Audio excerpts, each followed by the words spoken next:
ગુજરાતમાં હાલ આપણે જોયું છે કે લોકોની અનેક સમસ્યાઓ છે અને સમસ્યાઓને લઈને લોકો વિરોધ કરતા હોય છે. એની વચ્ચે અનેક વિપક્ષના નેતાઓ પણ આપણે જોયા છે કે વિરોધમાં જોડાતા હોય છે. પરંતુ આપણે વધુમાં એવું પણ સાંભળ્યું છે કે નેતાઓ એમની સાથે જોડાતા તો હોય છે, પરંતુ એમની સમસ્યાનું નિરાકરણ નથી આવતું હતું અને નેતાઓ માત્ર ને માત્ર ત્યાં ક્યાંક ને ક્યાંક ફોટો પડાવવા માટે અને તેમની પ્રસિદ્ધિ માટે જતા હોય એવું પણ અનેકવાર આપણે સાંભળ્યું છે. ત્યારે હવે આવો જ એક બનાવ સામે આવ્યો છે સુરેન્દ્રનગરમાંથી. સમગ્ર બાબતે વિગતે ચર્ચા કરીશું. નમસ્કાર, હું છું ઉજ્જવલ અને આપ જોઈ રહ્યા છો નિર્ભય ન્યૂઝ.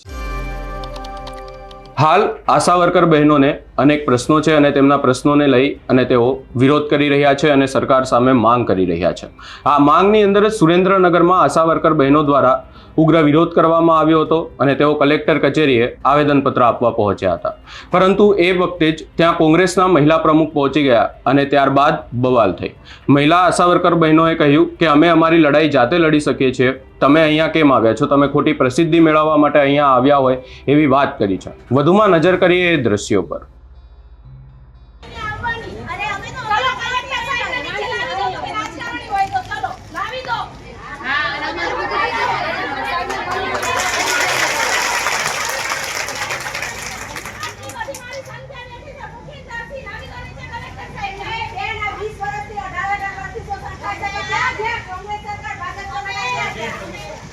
રાખો તો બેન એક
હાલ આશા વર્કર બહેનો તેમની પડતર માંગણીઓને લઈ અને વિરોધ કરી રહ્યા છે.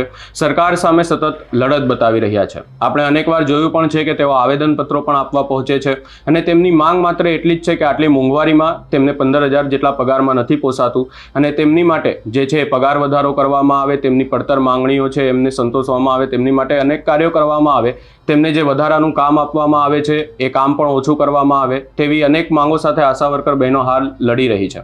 અને આની અંદર જ સુરેન્દ્રનગર કચેરીએ જે આશા વર્કર બહેનો પહોંચી હતી તેની અંદર કોંગ્રેસના પ્રમુખ પહોંચતા હાલ મામલો ગરમાયો છે અને તેમણે કહ્યું છે કે જે નેતાઓ છે ગુજરાતમાં, હાલ જે નેતાઓ છે, વિપક્ષમાં નેતાઓ છે, એમનાથી કંઈ કામ નથી થતું. એ લોકો તેમના વિરોધમાં પહોંચ્યો છે પરંતુ તો પણ એમના કામ નથી થતા, પરંતુ એ લોકો માત્ર ને માત્ર ક્યાંક ને ક્યાંક એમના નામે ખોટી પ્રસિદ્ધિ મેળવવા આવતા હોય એવી વાત કરવામાં આવી છે. અને હાલ આ મામલે કહેવામાં આવ્યું છે કે હજુ આગળ આ વિરોધ ઉગ્ર બનાવવામાં આવશે. સમગ્ર બાબતે આપનો શું અભિપ્રાય છે અમને કમેન્ટ કરી જરૂર જણાવશો. અમારી ચેનલ નિર્ભય ન્યૂઝને લાઇક, શેર, સબસ્ક્રાઇબ કરવાનું ભૂલશો નહીં. આભાર.